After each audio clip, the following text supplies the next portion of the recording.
Hello students, today we are going to learn about percentage composition. ठीक है, अभी देखो परसेंटेज कंपोजिशन में दो टर्म्स यहाँ पे आप देख रहे हो। ठीक है, what is one term, that particular term is percentage. ठीक है, तो परसेंटेज यू नो। ठीक है, हम लोग इसको किससे डिनोट करते हैं? हम लोग इसको परसेंटेज को इस साइन से डिनोट करते हैं। ठीक है, आपने अपने जो है क्लास 10 तक के सिलेबस में मैथमेटिक्स में परसेंटेज कैलकुलेट करना सीखा होगा, करेक्ट। दूसरा जो यहाँ पे आप देख रहे हैं कंपोजिशन, एक टर्म देख रहे हैं। कंपोजिशन का मतलब अगर हम समझने की कोशिश करें तो देखो कंपोजिशन मतलब क्या है। अगर आपको बोला जाता है कि आपके पास क्या है, एक शर्ट है, ठीक है, तो बोला जाता है कि भाई आप पूछते हो ना कि शर्ट कॉटन का है, ठीक है, या शर्ट जो है कॉटन मिक्स है, ओके, या इट इज टेराकोट, ठीक है, या इट इज सिल्क, है ना। तो यहाँ पे क्या होता है कि शर्ट बनाने में इन डिफरेंट डिफरेंट मटेरियल्स का यूज होता है। ठीक है, तो हम क्या कह सकते हैं कि भाई अगर हम कहते हैं कि भाई शर्ट जो है उसका कंपोजिशन, तो है ना, मैं एक एग्जांपल के लिए बता रहा हूँ। तो शर्ट जो है उसमें जो है कॉटन भी है, थोड़ा सा जो है उसमें सिंथेटिक मटेरियल का यूज किया गया है, एंड थोड़ा सा इसमें जो है सिल्क का यूज किया गया है ना। तो हम यहाँ पे अगर यहाँ पे निकालने की कोशिश करें कि भाई परसेंटेज ऑफ कॉटन कितना है, परसेंटेज ऑफ सिंथेटिक कितना है, परसेंटेज ऑफ सिल्क कितना है, तो वो क्या हो जाएगा, परसेंटेज कंपोजिशन ऑफ शर्ट हो जाएगा। Similarly I can give you an example. Okay, कई बार आपने कुछ क्वेश्चंस पढ़े होंगे ना कि भाई total class strength, total class strength, ठीक है, अगर आपकी 70 है ना, टोटल गर्ल्स जो है वो कितना है, 35 है, टोटल बॉयज हैं क्लास में कितना, 35। तो अगर मैं कहता हूं percentage of girls in the class, तो कैसे निकालते हो कि जितने भी गर्ल्स हैं डिवाइडेड बाय टोटल स्ट्रेंथ कितना है इनटू 100, है ना, तो it is equal to 50%। Similarly percentage of boys कैसे निकालोगे कि भाई बॉयज के नंबर क्या है, 35 डिवाइडेड बाय टोटल स्ट्रेंथ क्या है, 70 इंटू 100, तो क्या आ जाएगा, 50%। तो 50% ऑफ गर्ल्स है और 50% ऑफ बॉयज है इन द क्लास, ये हमें पता चल जाता है। ना देखो ये एक्चुअली क्यों निकालने की कोशिश की गई यहाँ पे परसेंटेज, बिकॉज हमें ये समझना है कि अगर एक क्लास है तो उसमें कितने गर्ल्स हैं, कितने बॉयज हैं, कितने परसेंटेज हैं, ओके। तो उसके डिफरेंट डिफरेंट जो है सिग्निफिकेंट एडवांटेजेस हैं, okay. So this is what the idea behind your percentage, ठीक है, परसेंटेज कंपोजिशन, ठीक है। लेकिन अगर हम लोग यही परसेंटेज कंपोजिशन को हम लोग किस में पता करना चाहें, केमिस्ट्री के टर्म्स में अगर जानना चाहें, तो उसका जो है सिग्निफिकेंस हमें जानना जरूरी होता है पहले, कि भाई हमें परसेंटेज कंपोजिशन पढ़ना चाहिए। देखो मान लो कि एक कंपाउंड दिया हुआ है, ठीक है, ठीक है, तो कंपाउंड दिया हुआ है, मान लो कि दिस इज योर, ये जो मैं आपको रेक्टेंगल बना के दिखा रहा हूं, दिस इज योर कंपाउंड, ठीक है।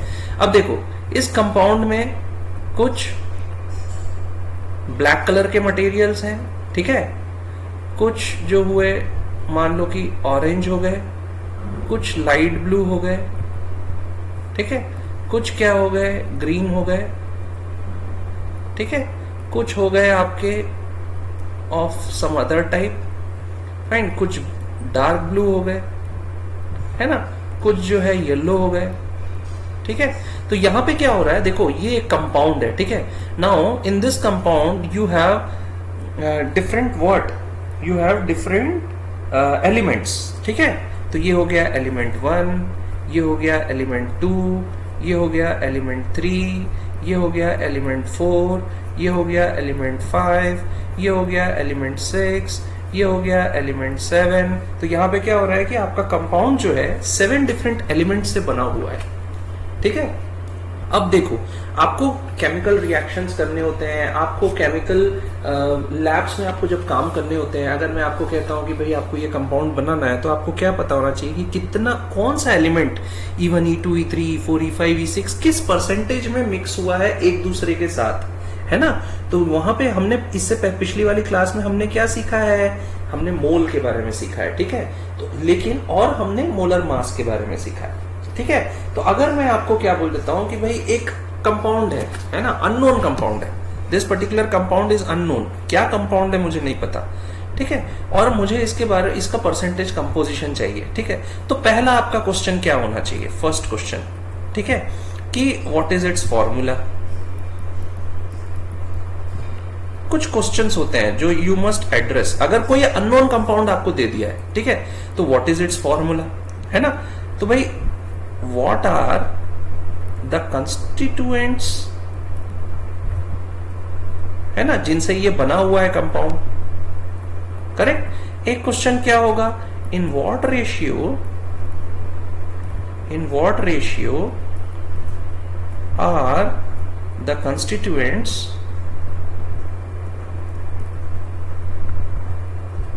Present in the compound. समझ में आ रहा है।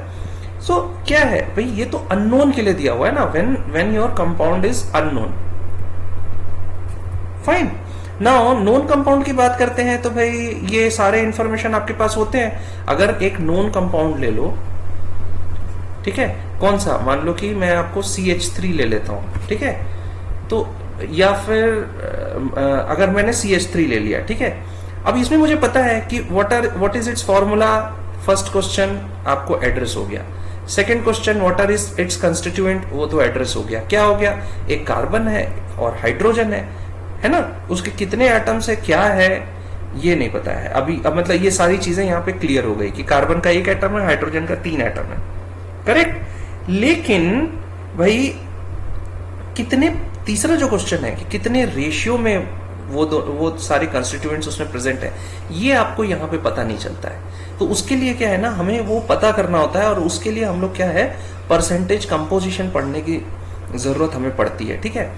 तो जैसे कि आपको मैंने यहाँ पे परसेंटेज कैलकुलेट करना सिखाया था, तो अगर आपको याद होगा जब मैंने आपको परसेंटेज कैलकुलेट करना यहाँ पे सिखाया, तो क्या बताया कि अगर मुझे गर्ल्स का पता करना है तो सिंपल गर्ल कितने हैं डिवाइडेड बाय टोटल कितना है, स्ट्रेंथ इनटू 100 करना है। तो similarly let's take an example, if I say कि भाई वाटर एक कंपाउंड है, उसकी बात कर लेते हैं, ठीक है। तो वाटर एक कंपाउंड है ना। वाटर में आपका पहला क्वेश्चन क्या पता था, फॉर्मूला, तो फॉर्मूला हमें H2O मिल गया। सेकंड क्या पता चल गया हमें कि भाई कंस्टिट्यूएंट्स कौन से हैं, तो इसमें इसके कंस्टिट्यूएंट्स क्या हो गए, एक तो हाइड्रोजन हो गए, एक ऑक्सीजन हो गए, करेक्ट। अब मैं कहता हूं कि परसेंटेज कंपोजिशन क्या है, ठीक है। तो परसेंटेज कंपोजिशन जो कैलकुलेट होता है वो हम लोग यहाँ पे क्यों कर रहे हैं, बिकॉज हम लोग ये जानना चाह रहे हैं कि किस मास परसेंट का मतलब क्या हुआ कि किस जो आपका percentage in terms of mass है ना, में वो जो एलिमेंट है वो कंबाइन हुआ है बाकी एलिमेंट्स के साथ। So mass percentage of an element, mass percentage मतलब क्या हुआ, परसेंटेज बाय मास, ठीक है। यहां पे क्या था, ये परसेंटेज बाय स्ट्रेंथ परसेंटेज है ना। जब यहां पे हम कैलकुलेट कर रहे हैं, ये क्या है, मास परसेंटेज बाय मास, ठीक है। तो मास परसेंटेज ऑफ एन एलिमेंट अगर आप निकालते हो, कैसे निकालोगे, तो mass of that element in the compound divided by molar mass of compound. मैंने लास्ट क्लास में मोलर मास निकालना बताया है, ठीक है। मोलर मास ऑफ कंपाउंड क्या होगा, it is equal to atomic mass और मॉलिक्यूलर मास और formula mass expressed in U, that is unified mass, ठीक है। तो mass of element divided by molar mass of compound into 100 है ना, ये क्या हो जाएगा, आपका मास परसेंटेज कैलकुलेट हो जाएगा, ठीक है। तो मैंने क्या दिया है आपको, वाटर दिया है। अगर मैं वाटर में आपको कहता हूं कि भाई मोलर मास क्या होता है, अगर मुझे इसके कंपोजिशन निकालने हैं तो पहले तो मुझे नीचे मोलर मास ऑफ वाटर निकालना होगा, ठीक है। तो मोलर मास ऑफ H2O क्या हो जाएगा, it will be equal to, भाई ये it will be equal to what, भाई कितने हैं, इसका मास निकाल लो। O का 16 होता है प्लस 2 इंटू हाइड्रोजन का 1 होता है, बिकॉज 2 एटम्स है हाइड्रोजन के, 2 इंटू 1 तो क्या हो जाएगा 18, नियरली इक्वल टू 18.02 ग्राम आता है, ठीक है। बिकॉज ये जो आपका वाटर हाइड्रोजन होता है ना उसका 1.008 होता है, ठीक है, तो 18.02 ग्राम आएगा। फाइन। तो मास परसेंटेज ऑफ, मैं अगर कहता हूं मास परसेंटेज ऑफ हाइड्रोजन, अगर मैं कहता हूं तो कैसे निकालोगे, तो 2 इंटू, इसको मैं थोड़ा अच्छे से लिख देता हूं so it will be clear to you, ठीक है। तो भाई क्या होगा मास परसेंटेज ऑफ हाइड्रोजन, तो कितने मास निकालने के लिए हमें क्या ख्याल रखना होगा कि भाई एक हाइड्रोजन का मास कितना होता है, 1.008 होता है ग्राम, ठीक है। तो mass of that element hydrogen कितना है, यहाँ पे 2 एटम्स है तो 2 इंटू 1/008 डिवाइडेड बाई 18.02 इंटू 100, है ना। तो इसका आंसर नियरली क्या आ जाएगा, 11.18। ये क्या हो गया, मास परसेंटेज आ गया, करेक्ट। अब यही मुझे सिमिलरली अगर मुझे निकालना है मास परसेंटेज ऑफ ऑक्सीजन, ठीक है। तो ऑक्सीजन का क्या होता है, यहाँ पे 16 है ना, तो 16 यहाँ पे क्या दिया हुआ है, 1 एटम है तो 16.00 डिवाइडेड बाई 18.02 इंटू 100, तो it will be equal to nearly 88.79% आता है, ठीक है। तो देखो यहाँ पे क्या, यहाँ पे ना एक बात ख्याल रखना, जो भी मैं कैलकुलेशंस करता हूँ यहाँ पे ना वो सिग्निफिकेंट फिगर्स के बेसिस पे कैलकुलेशन होता है। यहाँ पे जो मैंने आपको सिग्निफिकेंट फिगर्स का एक एग्जांपल दिया था, मतलब क्लास में पढ़ाया था मैंने, जो एक पूरा क्लास जो है डिवोट किया था, उस पर्टिकुलर लेक्चर डिवोट किया था आपको सिग्निफिकेंट फिगर समझाने के लिए। तो ये पूरा डिवीजन का रूल, सब कुछ जो भी रिजल्ट आ रहा है उसको, रिजल्ट को कितने डेसिमल प्लेसेस में लिखना है, सब सिग्निफिकेंट फिगर्स के बेसिस पे होता है, ठीक है ना। तो ये क्या हो गया, mass percentage of hydrogen, mass percentage of oxygen निकल गया, correct.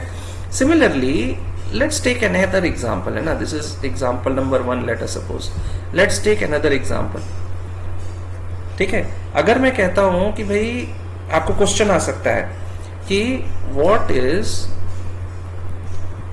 The percentage of carbon, hydrogen and oxygen in ethanol, ठीक है। तो इसको अगर सॉल्व करना है तो सबसे पहले क्या पता होना चाहिए, अगर आपको याद होगा कि भाई फॉर्मूला क्या होता है, फॉर्मूला ऑफ इथेनॉल कैसे एक्सप्रेस करते हो, फॉर्मूला, मॉलिक्यूलर फॉर्मूला जो इसका होता है वो क्या होता है, C2H5OH। कुछ फॉर्मूलेज हमें याद होने चाहिए, वैसे भी आप 11th-12th करते करते आपको ना ये याद हो जाएगा, ठीक है। तो फॉर्मूला ऑफ इथेनॉल क्या होता है, C2H5OH। इसको हम लोग मॉलिक्यूलर फॉर्मूला भी कह सकते हैं ना, बिकॉज ये मॉलिक्यूल्स के फॉर्म में जो है ये यहाँ पे एग्जिस्ट कर रहा है, ठीक है ना। तो इसको हम लोग मॉलिक्यूलर फॉर्मूला भी कह सकते हैं। तो इससे हमें क्या निकालना है, हमें मोलर मास निकालना होगा पहले, है ना, बिकॉज मोलर मास डिनोमिनेटर में आता है ना।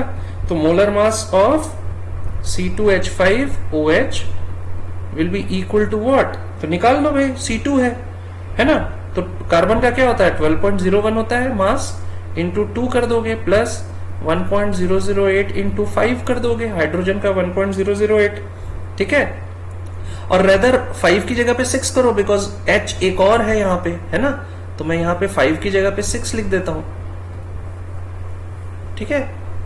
प्लस ऑक्सीजन का कितना होता है, 16.00, है ना। तो इसको टोटल अगर मल्टीप्लाई करके आंसर आएगा नियरली 46.068 ग्राम, ठीक है। तो मोलर मास निकल गया। अब भाई हमें अगर मोलर मास पता चल गया है तो बहुत सिंपल है, क्या करना पड़ेगा आपको जो है परसेंटेज निकालना है। तो मास परसेंटेज याद रखो, मास परसेंटेज लिखना है, हाँ। तो क्या लिखोगे, मास परसेंटेज ऑफ कार्बन, तो क्या हो जाएगा, जो आपने 2 इंटू 12.02 की 12.01 किया था डिवाइडेड बाय मोलर मास क्या निकला, 46.068 इंटू 100 कर दो, जो भी आपका आंसर आता है, so it is equal to 52.14%। ये परसेंटेज लिखना मत भूलना। सिमिलरली अगर मैं कहता हूं मास परसेंटेज ऑफ हाइड्रोजन, है ना, तो मास परसेंटेज ऑफ हाइड्रोजन क्या हो जाएगा 6 इंटू 1.008 डिवाइडेड बाय क्या हो जाएगा 46.068 इंटू 100। सो ये नियरली 13.13% आएगा। ठीक है, इसको कैलकुलेट करके चेक करना।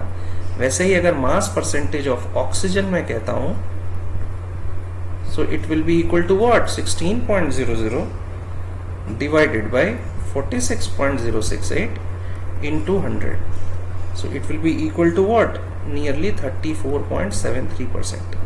ठीक है, और इसको अगर आप प्लस करोगे, किसको, ये तीनों क्वांटिटीज को प्लस करोगे तो it will be nearly equal to 100%। ये 100% कैलकुलेट होके आएगा, है ना। तो what is this, this is your mass percentage का कैलकुलेशन कैसे करते हैं। ठीक है, अब हमने मास परसेंटेज सीख लिया। अच्छा, यहाँ पे ना ये बात ख्याल रखना, ये जो है ना ये ग्राम्स में है। हम मोलर मास जब लेते हैं तो ग्राम्स में लेते हैं, मैंने आपको ये बात पिछली क्लास में समझाई है। ठीक है, तो ये ग्राम्स में है। फाइन, अब ये तो हमने सीख लिया, क्या हमने सीख लिया भाई मास परसेंटेज या परसेंटेज कंपोजिशन कैसे निकालते हैं। ठीक है, अब मैं आपको कहता हूं कि भाई एम्पिरिकल फॉर्मूला या मॉलिक्यूलर फॉर्मूला क्या होता है। So let's talk about that. Empirical formula, okay, तो एम्पिरिकल फॉर्मूला क्या होता है। सबसे पहले हम समझते हैं कि भाई एम्पिरिकल टर्म का मतलब क्या होता है। एम्पिरिकल टर्म का मतलब, तो देखो, what ever results obtained through experiments,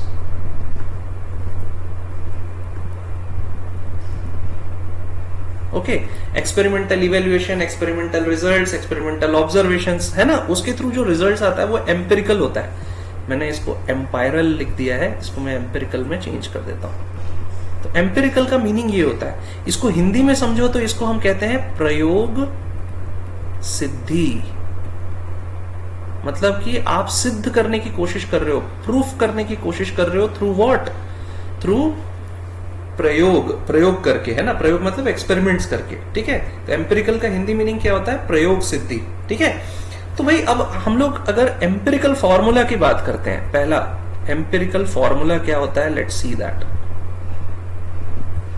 ठीक है, फिर हम इनका कैलकुलेशंस देखेंगे कि कैसे कैलकुलेट किया जाता है। ठीक है, अगर मैं एम्पिरिकल फॉर्मूला के बारे में बात करता हूं, so you see it actually represents the simplest whole number,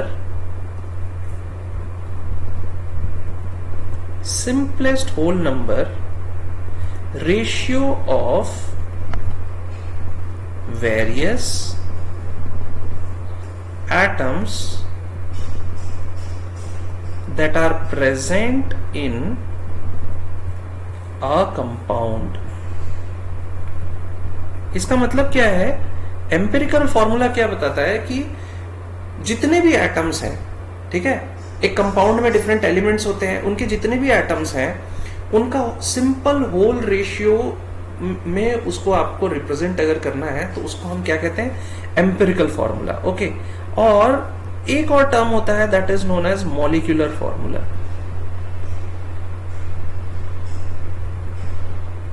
ठीक है, तो what is molecular formula? So molecular formula actually shows the exact number of the different types of atoms which are present in a molecule of a compound।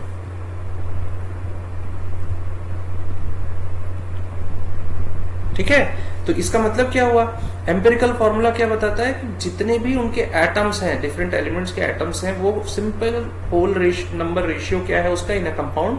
Molecular formula क्या बताता है कि जो exact number of different types of atoms हैं एक molecule of compound में कितने हैं, वो हमें बताता है क्या, मॉलिक्यूलर फॉर्मूला। ठीक है, so this is very important, the difference between empirical formula and molecular formula.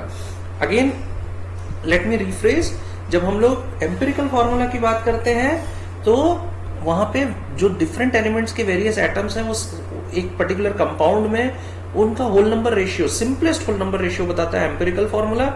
और अगर हम लोग मॉलिक्यूलर फॉर्मूला की बात करते हैं तो exact number of different types of atoms, है ना, जो कि एक कंपाउंड में है, एक मॉलिक्यूल ऑफ अ कंपाउंड में है, ठीक है। तो ये बात हमेशा याद रखना, मॉलिक्यूलर फॉर्मूला मतलब एक मॉलिक्यूल की बात होती है, ठीक है। तो भाई अगर हमने अभी क्या सीखा कि मास परसेंटेज कैसे कैलकुलेट करते हैं, ठीक है। तो अगर मैं मास परसेंटेज कैलकुलेट कर लूंगा तो मैं उससे क्या निकाल लूंगा, भाई मास परसेंटेज हमने कैलकुलेट करना क्यों सीखा, तो अगर मैं मास परसेंटेज कैलकुलेट कर लेता हूं तो उससे मैं एम्पिरिकल फॉर्मूला डिटरमाइन कर सकता हूं, एम्पिरिकल फॉर्मूला डिटरमाइन कर सकता हूं, क्योंकि मुझे ये पता चल जाएगा कि भाई वो कितने कितने रेशियो में है, ठीक है। तो अगर मोलर मास मुझे पता है, मोलर मास, ठीक है, तो उससे क्या निकल जाएगा, मॉलिक्यूलर फॉर्मूला। ये याद रखना, ये एक्चुअली क्या होता है कि आपके एग्जामिनेशन में न्यूमेरिकल सॉल्व करने के लिए भी it is very important, and जो आप जो कॉम्पिटिटिव एग्जामिनेशंस में बैठते हो उसमें भी बहुत इंपॉर्टेंट है ना।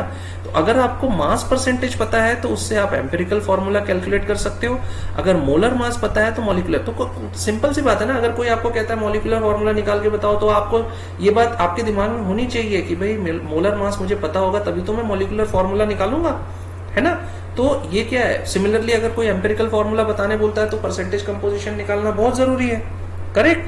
तो हम लोग इसको जो है क्या करते हैं ना, एक एग्जाम्पल से समझते हैं, ठीक है।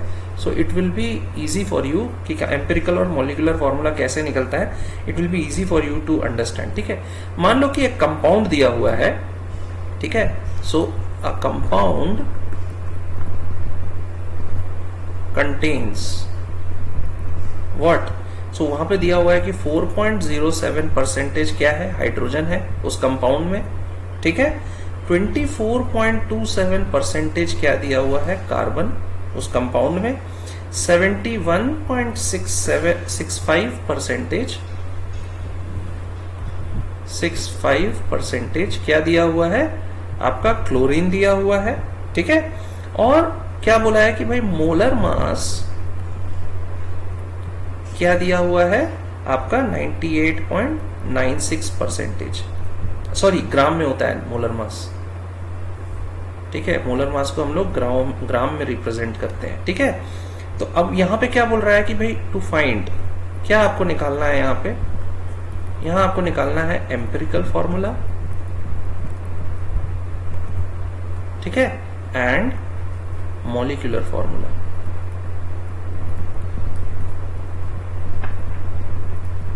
ठीक है। ये आपको निकालना है कि भाई एम्पिरिकल फॉर्मूला और मॉलिक्यूलर फॉर्मूला क्या है इस पर्टिकुलर कंपाउंड का, ठीक है।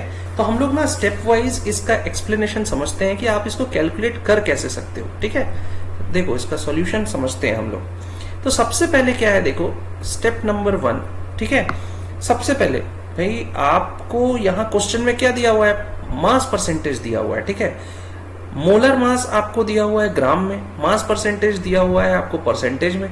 तो भाई सबसे इंपॉर्टेंट बात ये होती है कि जो भी आपका मास परसेंटेज है उसको आपको ग्राम में, तो हाइड्रोजन, कार्बन और क्लोरीन, इसको ग्राम में तो हमें चेंज करना पड़ेगा, तभी तो भाई सेम यूनिट का हम लोग कन्वर्जन कर पाएंगे, सॉरी कैलकुलेशंस कर पाएंगे।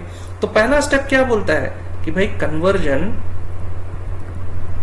Of mass percent to gram, ठीक है। ये आपका क्या हो जाएगा, कन्वर्जन, ठीक है। तो कन्वर्ट करेंगे कैसे भाई, परसेंटेज को बहुत इजी है। तो हम सबसे पहले क्या करेंगे, हम एज्यूम करेंगे, क्या एज्यूम करेंगे, एज्यूम करेंगे कि भाई हम लोग को अगर 100 ग्राम ऑफ कंपाउंड अवेलेबल है,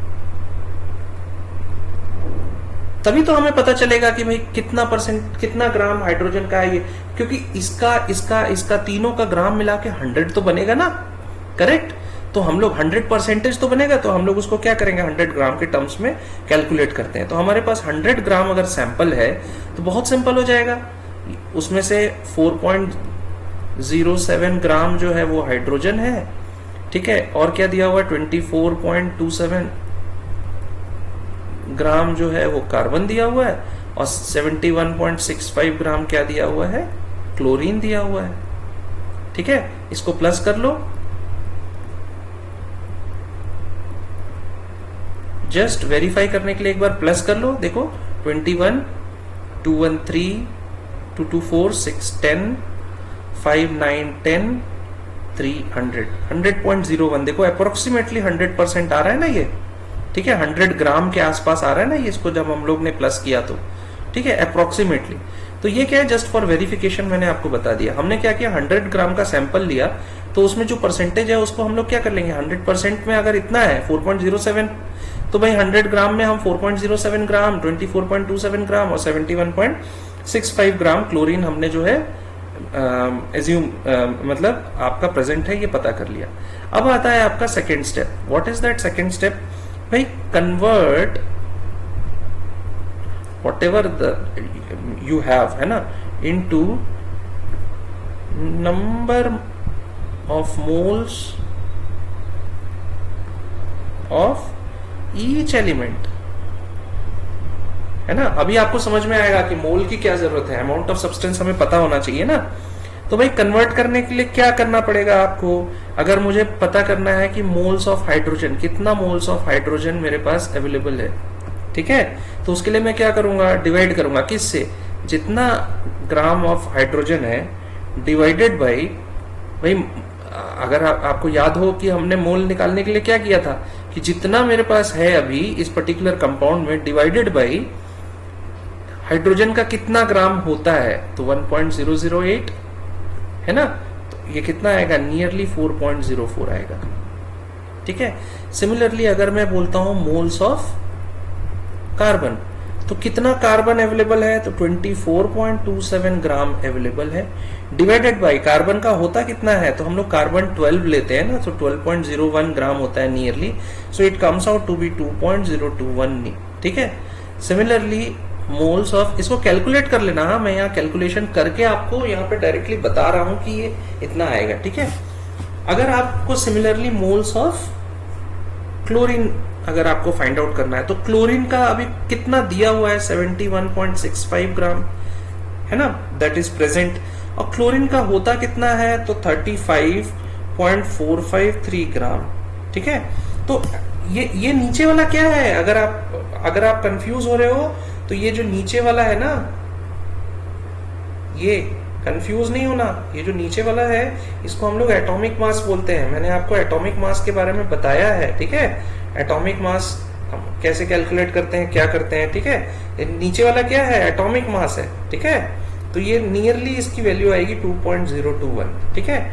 तो इससे हमें क्या पता चला, अगर मुझे नंबर ऑफ मोल्स निकालने हैं तो कैसे निकालूंगा, जो भी मेरा जो कंपाउंड में आपके पास मास गिवन है आपका, उसको डिवाइड किससे कर दूंगा, मैं डिवाइड कर दूंगा उसके एटॉमिक मास से, उस पर्टिकुलर एलिमेंट के एटॉमिक मास से। Atomic mass of hydrogen is 1.008 gram, atomic mass of C is 12.01 gram, atomic mass of chlorine is 35.453 gram, okay. और उसके बाद मुझे जो रिजल्ट आया वो मैं नोट डाउन करूंगा, तो 4.04 आया, 2.021 आया, 2.021 आया, फाइन। अब हम पहुंचते हैं अपने नेक्स्ट स्टेप में। What is that next step? So third step हमारा कहता है कि भाई divide each of the mole values, है ना, divide the mole values obtained, mole values obtained to get smallest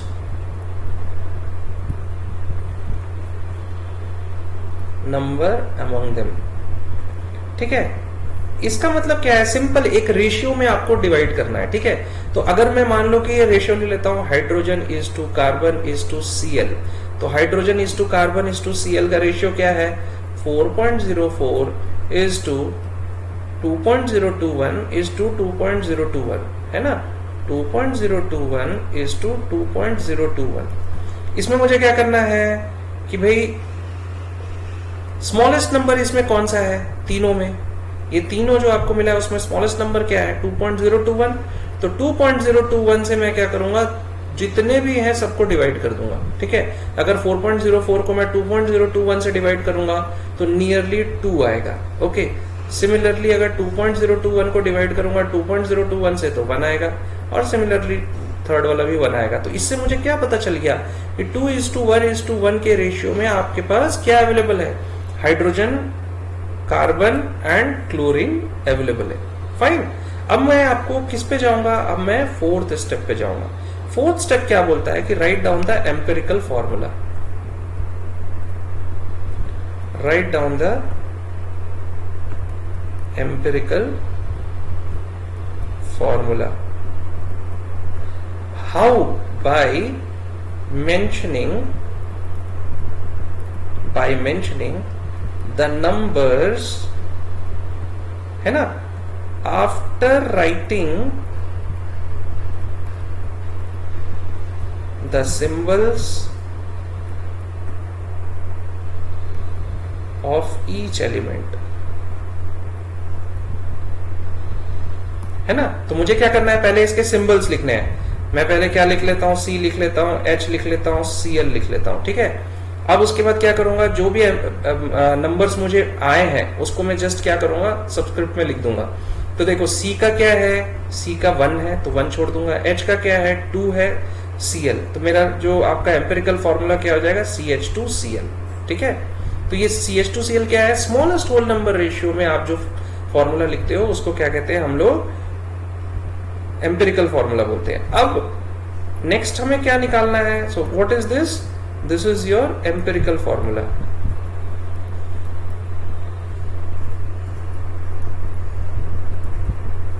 अब नेक्स्ट क्या निकालना है आपको, नेक्स्ट निकालना है molecular formula. So next step is to write the molecular formula, ठीक है। अब देखो इस स्टेप में हमेशा ख्याल रखना है कि भाई इसमें 2 स्टेप होते हैं, ठीक है। पहले क्या है कि एम्पिरिकल फॉर्मूला मास निकालना होगा आपको, ठीक है। तो पहले स्टेप में क्या निकालेंगे, एम्पिरिकल फॉर्मूला मास। तो फॉर्मूला मास कैसे निकलता है, हमारे पास क्या दिया हुआ है, CH2Cl दिया हुआ है एम्पिरिकल फॉर्मूला। उसका फॉर्मूला मास निकालने के लिए सिंपल है, उसके जो भी एलिमेंट्स हैं उनके जो मासेस हैं, एटॉमिक मासेस, उनको आप लिख दो। तो 1.008 इंटू 2, 1.008 इंटू 2, ठीक है, प्लस क्लोरीन का एटॉमिक मास क्या होता है 35.453, ठीक है। तो it is equal to nearly 49.48 gram. ये क्या हो गया, आपका एम्पिरिकल फॉर्मूला मास निकल गया, ठीक है। अब क्या करना है नेक्स्ट स्टेप में कि divide molar mass by empirical formula मास, ठीक है। तो कैसे करोगे भाई, मोलर मास आपको दिया होगा, क्या दिया हुआ था, molar mass divided by empirical formula मास। तो आपको क्वेश्चन में दिया हुआ है मोलर मास क्या दिया है, 98.96 gram, divided by empirical formula mass आपका क्या निकला 49.48 ग्राम। तो इसको डिवाइड करोगे तो it comes out to be nearly equal to 2, है ना। और मैंने अगर आपको याद होगा, मैंने आपको बताया था कि जो आपका इसको हम लोग किससे रिप्रेजेंट करते हैं, लेट अस सपोज हम लोग कहते हैं कि भाई ये आपका लेट अस सपोज एक टर्म है P, है ना। P denotes what, your division of molar mass by empirical formula मास, ठीक है।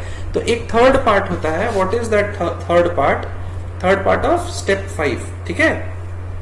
तो थर्ड पार्ट ऑफ स्टेप 5 में आपको क्या करना पड़ेगा कि आपको बहुत सिंपल है, आपको जो है सी पार्ट में जो आपका एन या पी की वैल्यू जो आपकी आई है पी, है ना, तो मल्टीप्लाई करना है एम्पिरिकल फॉर्मूला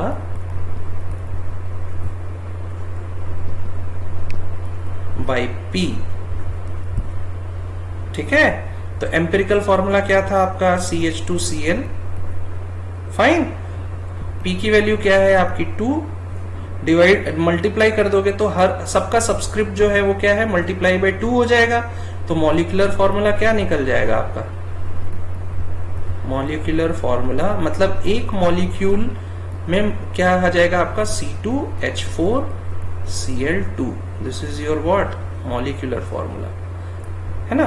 यही स्टेप आपको ना किसके लिए यूज करना है, एम्पिरिकल फॉर्मूला और मॉलिक्यूलर फॉर्मूला कैलकुलेट करने के लिए। क्या करना है, पहले आपका कन्वर्जन, अगर आपको परसेंटेज में दिया है तो उसको कन्वर्ट करो ग्राम्स में, अगर ग्राम्स में दिया है तो डायरेक्टली आगे बढ़ो, है ना। अगर फिर उसके बाद क्या करो कि भाई मोल्स ऑफ हाइड्रोजन निकालना, मोल्स ऑफ ईच एंटिटी और एलिमेंट निकालना जरूरी है। जब आपने मोल्स निकाल लिया तो थर्ड स्टेप क्या बोलता है कि जो भी आपके स्मॉलेस्ट वैल्यू आई है उससे बाकी वैल्यूज को डिवाइड कर दो तो एक रेशियो आपको मिल जाएगा। फिर जो आपका रेशियो मिला है उसी का जो वैल्यूज मिली है उसको क्या करो, उस पर्टिकुलर एलिमेंट के साथ अटैच कर दो, है ना। उसके बाद क्या करो, आप मॉलिक्यूलर फॉर्मूला निकालो। तो एम्पिरिकल फॉर्मूला तो अटैच कर दिए, जैसे ही रेशियो तो मिल गया। मॉलिक्यूलर फॉर्मूला के लिए 3 स्टेप्स हैं, सब स्टेप्स बोलो। एम्पिरिकल फॉर्मूला मास पहले निकालो। तो एम्पिरिकल फॉर्मूला मास क्या करोगे, सिंपल सी बात है, जो भी आपके नंबर ऑफ एटम्स है multiplied by the atomic mass of each and every element, है ना। उसके बाद क्या करो, आप जो भी मोलर मास दिया है उसको डिवाइड करो किससे, एम्पिरिकल फॉर्मूला मास से। जो भी वैल्यू आई है उसको मल्टीप्लाई कर दो किसके साथ, एम्पिरिकल फॉर्मूला के साथ। तो एम्पिरिकल फॉर्मूला के साथ जब आपने मल्टीप्लाई किया तो आखिरी में जो उसके सबस्क्रिप्ट चेंज हो जाएंगे वो आपके मॉलिक्यूलर फॉर्मूला आएंगे, ठीक है। तो हम लोग यहाँ पे हमने क्या समझा है, देखो पहले तो हमने मोल क्या है, मोलर मास क्या है, परसेंटेज कंपोजिशन क्या है, 1 मोल और परसेंटेज कंपोजिशन का यूज करके हम कैसे जो है एम्पिरिकल फॉर्मूला और क्या आपके मॉलिक्यूलर फॉर्मूला कैलकुलेट कर सकते हैं, ये हमने सीखा, ठीक है। अब हम लोग जो है आने वाले क्लासेस में इनके कुछ क्वेश्चंस बनाएंगे, ठीक है। So it will be easy for you to actually practice this particular concept, ठीक है। ये बहुत इंपॉर्टेंट है specially for your examination and for your competitive examination, competitive JEE Mains या फिर आपके जेई के एग्जामिनेशन या फिर आपके जो मेडिकल के एग्जामिनेशन होते हैं उसमें ये क्वेश्चंस, इस टाइप के क्वेश्चंस आते हैं, ठीक है। So we will meet in the next class. Thank you very much for listening to me. Have a nice day.